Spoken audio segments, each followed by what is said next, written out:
it kind of made me feel like you cannot like just leave somebody out. You need to like, if you're gonna take care of one part of the grave, you might as well just do it for the entire thing. When I met the guy, right, I took a selfie with him and I sent it straight to, my family, just in case anything were to happen to me, they have a photo. Could have made a lot of money kidnapping us and asking for ransom. Really, and they had, so it was a guy and it was his brother. They were touring the graveyard, so that's why I made sure I had 10 people behind me. So it's 10 versus 2, and I asked the brother to go. So that's the worst case scenario.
Hello, I'm Zenedine Zubairi. I'm a 9th grader at United Nation International School.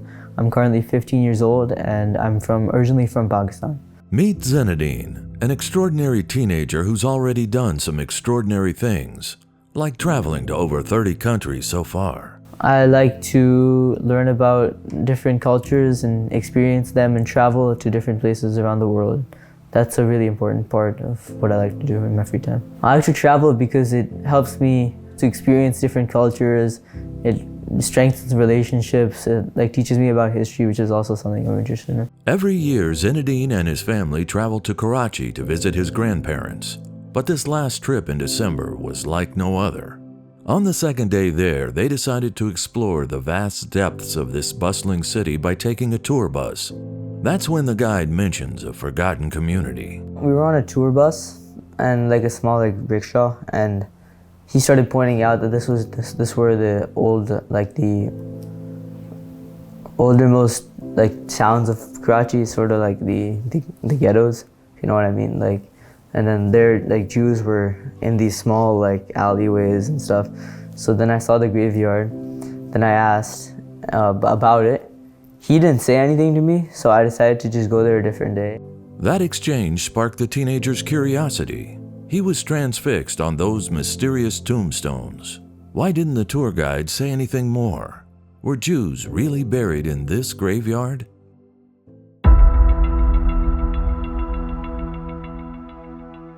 And so the journey begins. The next day, Zenedine went back to the graveyard.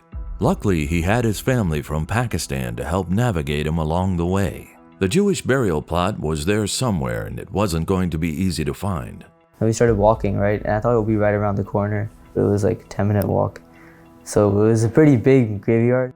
He quickly realized there was a stark difference from the Muslim graves to where the Jewish could rest in peace. It was really dirty. And then, there was trash and just not a well-maintained area. Just leaves, trash, and plants, and rubbish, and syringes. And then the Islamic area was cleaner. There weren't any syringes, there wasn't garbage.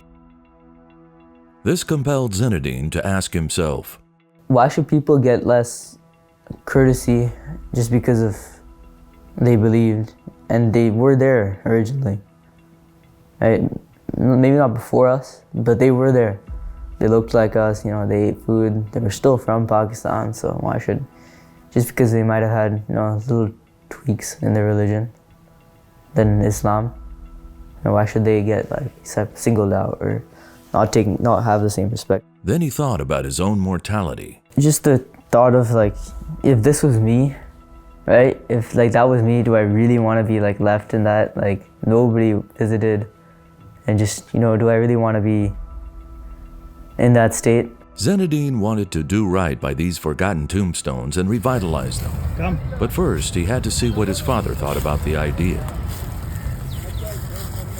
This was your idea, I wanted to do it. so take a look. I asked him about it. I hesitated asking him about it. I thought to myself, is this relevant? So I'm like, yeah, you know, it's interesting. You know, you might as well do something while you're there. So we did it. I told my dad. He's like, that's a good idea. We went in. After the first time, we weren't sure if we wanted to go there again. And then after a little bit of like contemplating, we were like, you know, let's just go for it. We'll see where it goes. We should try to mend these graves, you know. As much as it isn't talked about, it's pretty like culturally significant. And not culturally, historically significant. While his father admired his son's initiative, he knew this project was going to be a huge undertaking. They were going to need some more manpower to help. That's when Zenadine noticed the old man in the wheelchair with a group of men in the distance, and they've been there this whole time. He must be of some authority here, and he is, the caretaker of Kachi Memon Graveyard.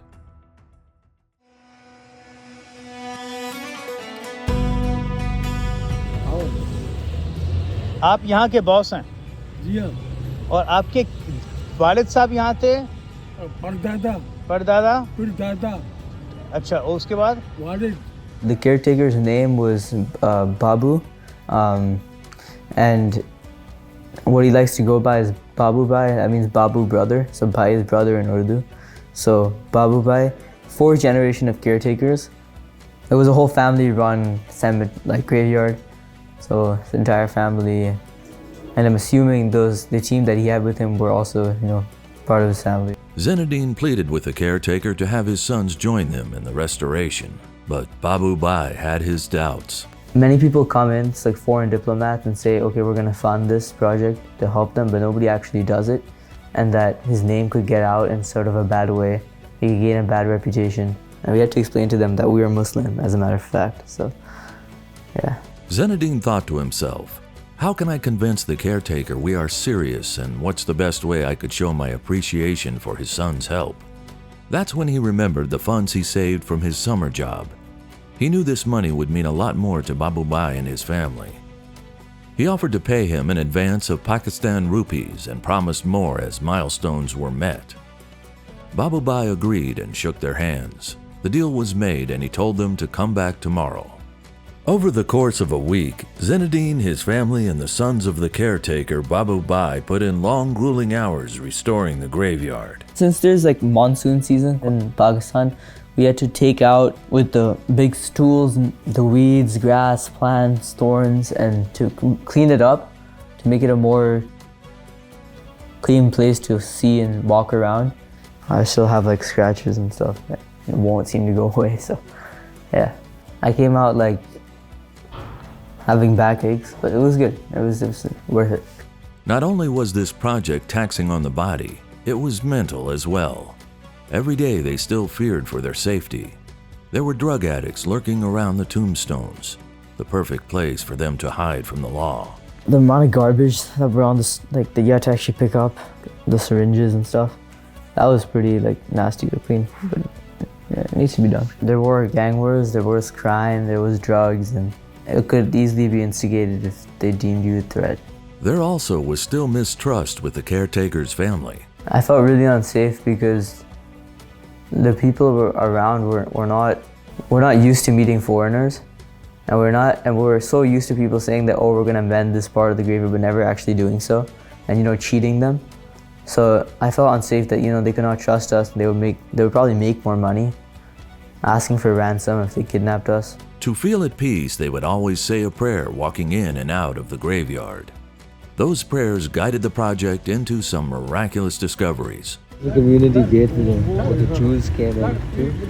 They used to walk into here towards the graveyard, but apparently now it's all gone. This is the entrance to the old church area. Rented over it.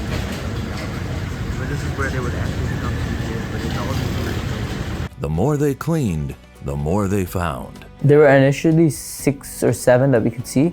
Then when we cleaned everything out, eventually we found 32 of them. Definitely there's even more than that. Like, because some of the tombstones just completely disintegrated. They're just like kind of just the rocks you see everywhere. They're not even clear because now they're covered in sand.